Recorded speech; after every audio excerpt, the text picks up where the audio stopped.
வணக்கம் நண்பர்களே. தினமும் மலச்சிக்கல், அஜீரணமும் ரொம்பவே அவஸ்தைப்படுறீங்களா? சாப்பிட்ற சாப்பாடு உடம்புல ஒட்டாமல் ஒரு மாதிரி வயிறு பாரமாகவே இருக்கா? காலையில் எழுந்ததும் வயிறு ஒரே மந்தமாக கனமாக ஃபீல் பண்ணுறீங்களா? இனி கவலைப்படாதீங்க. உங்கள் கிச்சனில் இருக்கிற இந்த ஒரு பழம் உங்கள் டைஜஷன் சிஸ்டத்தை மாற்றி நல்ல நிவாரணம் கொடுக்க உதவும். அது என்ன பழம், அதை எப்படி சாப்பிடணும்னு தெரிஞ்சுக்க இந்த வீடியோவை கடைசி வரைக்கும் பாருங்கள். இதை பற்றி பார்க்கறதுக்கு முன்னாடி இந்த வீடியோவுக்கு மட்டும் ஒரு லைக் கொடுத்துட்டு இந்த தகவல் உங்களுக்கு தெரிஞ்சவர்களுக்கும் ஷேர் பண்ணிவிடுங்க. ஏன்னா இது அவங்களுக்கும் பயனுள்ள தகவலாக இருக்கக்கூடும்.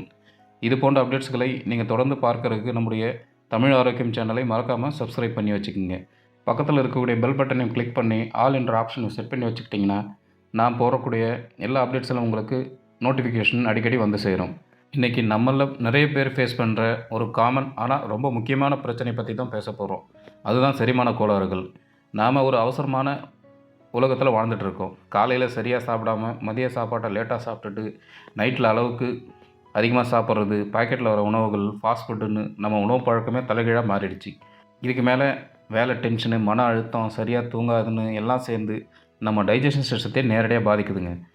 நம்ம வயிறு ஒரு மெஷின் மாதிரி தாங்க. அதுக்கு சரியான நேரத்தில் சரியான சாப்பாடு கொடுத்தா தான் அது ஒழுங்காக வேலை செய்யும். ஆனால் நாம் கண்டதையும் சாப்பிட்டுட்டு அதோட இயக்கத்தை நாமளே கெடுக்கிறோம். இதனால தான் கேஸ் ட்ரபிள், வயிறு உப்புசம், நெஞ்செரிச்சல், புளிச்ச ஏப்பம், கடைசியாக மலச்சிக்கல்னு பல பிரச்சனைகள் வருது.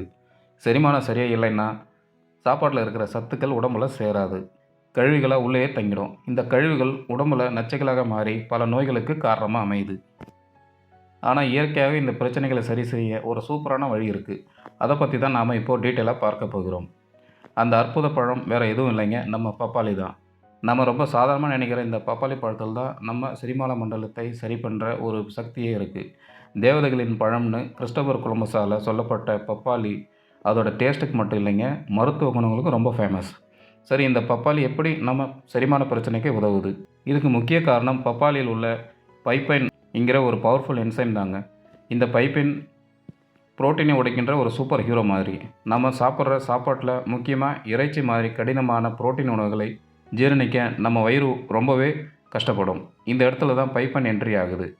அது கடினமான புரோட்டீன்களை நம்ம வயிறு ஈஸியாக ஜீரணிக்கிற மாதிரி சின்ன சின்னதாக உடைச்சிடுது. இதனால் அஜீரணம், வயிறு உப்புசம் மாதிரி பிரச்சனைகள் குறைய ஆரம்பிக்குது. சில ஆய்வுகள் மலச்சிக்கல் மற்றும் வயிறு உப்புசம் போன்ற பிரச்சனைகளுக்கு பைப்பன் உதவுவதாக தெரிவிக்கின்றன. அடுத்து பப்பாளியில் இருக்கின்ற இன்னொரு முக்கியமான விஷயம் நார்ச்சத்து. இதில் கரையக்கூடிய நார்ச்சத்து அதிகமாக இருக்குது. இந்த நார்ச்சத்து நம்ம குடலுக்குள்ளே போனதும் தண்ணீர் உறிஞ்சி ஒரு ஜெல் மாதிரி ஆக்கிடும். இது மலத்தை சாஃப்டாக்கி குடல் இயக்கத்தை ரொம்பவே ஈஸியாக்குது. ஒரு உதாரணத்துக்கு சொல்லணும்னா, காஞ்சி போன தரையை சுத்தம் பண்ணுறது கஷ்டம். அதுவே கொஞ்சம் தண்ணி தெளித்தா அழுகை ஈஸியாக தொடச்சிடலாம் இல்லைங்களா? அதே மாதிரி தான் இந்த நார்ச்சத்து நம்ம குடலில் உள்ள கழிவுகளை இலகுவாக்கி அதுங்க ஈஸியாக வெளியேற உதவுது. அதனால் தினமும் மலச்சிக்கலால் கஷ்டப்படுறவங்களுக்கு பப்பாளி ஒரு இயற்கையாகவே மலமலக்கியாக வேலை செய்யுது. பப்பாளியோடைய முழு பலன்களையும் நாம் அடையணும்னா அதை சரியான நேரத்தில் சரியான முறையில் சாப்பிட்றது தான் முக்கியம். எக்ஸ்பர்ட்ஸ் என்ன சொல்கிறாங்கன்னா, பப்பாளியை சாப்பிட பெஸ்ட்டு டைம் காலையில் வெறும் வயிறு தான். நைட் முழுக்க நம்ம வயிறு காலியாக இருக்கும்போது காலையில் பப்பாளியை சாப்பிட்டா அதில் உள்ள பெப்பைன் என்சைமும் நார்ச்சத்தும் சேர்ந்து குடல் பாதையில் தங்கியிருக்கிற நச்சுக்களையும் கழிவுகளையும் சுத்தம் செய்ய ஆரம்பிக்கும். இது உடலை சுத்தப்படுத்தி அன்றைக்கி நாள் முழுக்க வயிறு லேசாக இருக்கிற மாதிரி ஒரு ஃபீலை கொடுக்கும். காலையில் ஒரு கப் நறுக்கின பப்பாளி சாப்பிட்டதுக்கப்புறம் 1 மணி நேரத்துக்கு வேறு எதையும் சாப்பிடாமல் இருந்தால் ரொம்ப நல்லது. அப்போது தான் பப்பாளி அதோட வேலையை முழுசாக செய்யும். ஒருவேளை உங்களுக்கு காலையில் சாப்பிட முடியலன்னா பரவாயில்லை, மதிய சாப்பாட்டுக்கு அப்புறம் ஒரு 1.5 மணி நேரம் கழித்து சாப்பிட்லாம். இது மதிய சாப்பாட்டை ஜீரணிக்க ஹெல்ப் பண்ணுறதோட சாயங்காலம் வரைக்கும் உங்களுக்கு தேவையான எனர்ஜியும் கொடுக்கும். நைட் சாப்பாட்டுக்கு அப்புறமா பப்பாளி சாப்பிட்றது மலச்சிக்கலை தடுக்க உதவும். பப்பாளி பொதுவாக எல்லாருக்கும் நல்லதுனாலும் சிலருக்கு அது அலர்ஜியை உண்டாக்கலாம். முக்கியமாக கர்ப்பிணி பெண்கள் காயான அல்லது பாதி பழுத்த பப்பாளியை சாப்பிடக்கூடாது. ஏன்னா அதில் இருக்கிற லேட்டக்ஸ் கருப்பை சுருக்கங்களை ஏற்படுத்த வாய்ப்பு இருக்குது. எந்த ஒரு உணவு பழக்கத்தை ஆரம்பிக்கிறதுக்கு முன்னாடி உங்கள் டாக்டர்கிட்ட ஒரு வார்த்தை கேட்கறது எப்போவுமே நல்லது. பப்பாளி நன்மைகள் செரிமானத்தோடு நிற்கலைங்க. நோய் எதிர்ப்பு சக்தி. பப்பாளியில் வைட்டமின் சி ரொம்ப அதிகமாக இருக்குது. இது நம்மளோட இம்யூனிட்டியை பூஸ்ட் பண்ணி சின்ன சின்ன நோய் தொற்றுகள் வராமல் நம்மளை பாதுகாக்குது. சரும ஆரோக்கியம். இதில் இருக்கிற வைட்டமின் ஏ மற்றும் விட்டமின் சி நம்மளோட சருமத்தை பளபளப்பாகவும் இளமையாகவும் வச்சுக்க உதவுது. இதய ஆரோக்கியம். பப்பாளியில் உள்ள நார்ச்சத்து, பொட்டாசியம், ஆன்டி ஆக்சிடென்ட்கள் எல்லாம் கெட்ட கொழுப்பை குறைத்து பிளட் ப்ரெஷரை கண்ட்ரோலாக வச்சுக்க உதவுது. இதனால் இதய நோய்கள் வர்ற ரிஸ்க்கும் குறையுது. எடை குறைப்பு. இதில் கலோரி ரொம்ப கம்மி, ஆனால் நார்ச்சத்து அதிகம். அதனால் கொஞ்சமாக சாப்பிட்டாலே வயிறு நிறைஞ்ச மாதிரி இருக்கும்.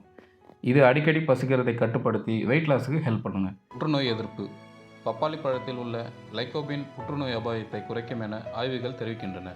இது மார்பக புற்றுநோய் எதிர்த்து போராடுவது தெரிய வந்துள்ளது. ஆக்சிஜனேற்ற சேதத்தை தடுத்து புற்றுநோய் செல்களை அழிக்கின்றது. எனவே புற்றுநோய் சிகிச்சை பெறுபவர்கள் பப்பாளி சாப்பிடுவது பயனுள்ளதாக இருக்கும். அடுத்து அழற்சியை எதிர்க்கின்றது. பப்பாளியில் உள்ள ஆன்டி ஆக்சிடென்ட்கள் நாட்பட்ட அழற்சியை போக்குகிறது. பப்பாளியில் உள்ள பைப்பைன் என்சைம் புரதத்தை எளிதில் ஜீரணிக்க செய்யும். மலச்சிக்கல் மற்றும் எரிச்சல் கொண்ட குடல் நோய்க்குறியை போக்க உதவுகிறது. பப்பாளியின் விதைகள் மற்றும் தாவரத்தின் பிற பாகங்கள் காயங்களுக்கு சிகிச்சை அளிக்க பயன்படுத்தப்படுகிறது. அடுத்து கண் ஆரோக்கியம். பப்பாளி பழத்தில் விட்டமின் ஏ மற்றும் லுட்டின் போன்ற ஃப்ளேனோய்டுகள் நிறைந்துள்ளது. அவை கண்களில் உள்ள சளி சவ்வுகளை ஆரோக்கியமாக வைத்திருக்க உதவுகிறது. அவை சேதமடையாமல் தடுக்கின்றன. விட்டமின் ஏ மேக்குலர் சிதைவின் வளர்ச்சியை தடுக்கிறது. அடுத்து கீழ்வாதத்திலிருந்து பாதுகாக்கிறது. கீழ்வாதம் நம்மை பலவீனப்படுத்தும் நோயாகும். பப்பாளி நம் எலும்புகளுக்கு நல்லது, ஏனெனில் அவற்றில் விட்டமின் சி உடன் அழுப்பு எதிர்ச்சி பண்புகள் அதிகம் உள்ளது. அடுத்து கூந்தல் வளர்ச்சியை தூண்டுகிறது. சருமத்தை ஆரோக்கியமாக வைத்திருப்பது மட்டுமல்லாமல் கூந்தல் வளர்ச்சிக்கும் பப்பாளி உதவுகிறது. இதில் உள்ள விட்டமின் ஏ முடியின் வளர்ச்சிக்கு உதவுகிறது. இது கூந்தலை மென்மையாக்கவும் பளபளப்பாகவும் ஈரப்பதத்துடன் வைத்திருக்க உதவுகிறது.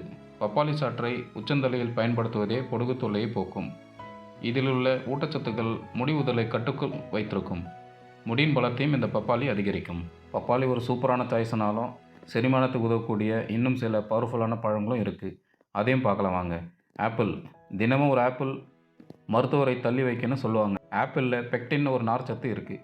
இதோட ஸ்பெஷாலிட்டி என்னென்னா, இது மலச்சிக்கல் வயிற்றுப்போக்கு ரெண்டுத்துக்குமே ஒரே நேரத்தில் மருந்து. இது மலத்தை இலக வைத்து மலச்சிக்கலையும் அதிகப்படியான நீரை உறிஞ்சி வயிற்றுப்போக்கையும் கட்டுப்படுத்த உதவுகிறது. வாழைப்பழம். பொட்டாசியம் நார்ச்சத்தும் நிறைஞ்சது. முக்கியமாக வயிற்றுப்போக்கு சமயத்தில் நாம் இழக்கின்ற எலக்ட்ரோலைட்ஸ்களை இது ஈடு செய்யும். இது வயிற்றில் அமிலத்தன்மை குறைச்சி நெஞ்செரிச்சலுக்கும் நல்ல நிவாரணம் கொடுக்கும். அடுத்து கிவி பழம். கிவி பழத்தில் ஆக்டினின் என்ற ஒரு என்சைம் இருக்குது. இதுவும் பைப்பன் மாதிரியே புரோட்டீனை உடைக்க ஹெல்ப் பண்ணும். இதில் உள்ள நார்ச்சத்தும் குடல் இயக்கத்தை சரி பண்ணி மலச்சிக்கலுக்கு பாய் சொல்லும். இந்த பழங்களையும் உங்கள் உணவில் மாற்றி சேர்த்துக்கிட்டிங்கன்னா உங்கள் குடல் ஆரோக்கியம் இன்னும் சூப்பராக இருக்குங்க. நண்பர்களே, இன்று நாம் செரிமான பிரச்சனைகளுக்கு ஒரு ரொம்ப எளிமையான இயற்கையான சக்தி வாய்ந்த தீர்வை தெரிஞ்சுக்கிட்டோம். பப்பாளி என்பது வெறும் பழம் மட்டும் இல்லை, அது ஒரு மருந்து. அதோட பைப்பைன் என்சைனும் நார்ச்சத்தும் நம்ம டைஜஷன் சிஸ்டத்துக்கு ஒரு புத்துணர்ச்சி கொடுத்து மலச்சிக்கல் அஜீரண மாதிரி பிரச்சனைகளிலிருந்து நல்ல நிவாரணம் கொடுக்குது. இந்த அற்புத பழத்தை இன்றைக்கே உங்கள் உணவில் சேர்த்து அதோட பலன்களை அனுபவித்து பாருங்கள். நீங்கள் செய்கிற இந்த ஒரு சின்ன மாற்றம் உங்கள் ஆரோக்கியத்தில் பெரிய வித்தியாசத்தை கண்டிப்பாக உருவாக்கும். உங்களுக்கு வேறு என்னென்ன செரிமான பிரச்சனைகள் இருக்குது அல்லது இந்த வீடியோவில் சொன்ன டிப்ஸ் உங்களுக்கு எப்படி ஹெல்ப் பண்ணுச்சுன்னு மறக்காமல் கீழே கமெண்ட்ஸில் சொல்லுங்கள். உங்களுடைய ஒவ்வொரு அனுபவமும் மற்றவங்களுக்கு ரொம்ப உதவியாக இருக்கும். மற்றொரு ஆரோக்கிய பதிவில் சந்திக்கும் வரை ஆரோக்கியமாக இருங்கள், நலமுடன் இருங்கள். நன்றி, வணக்கம்.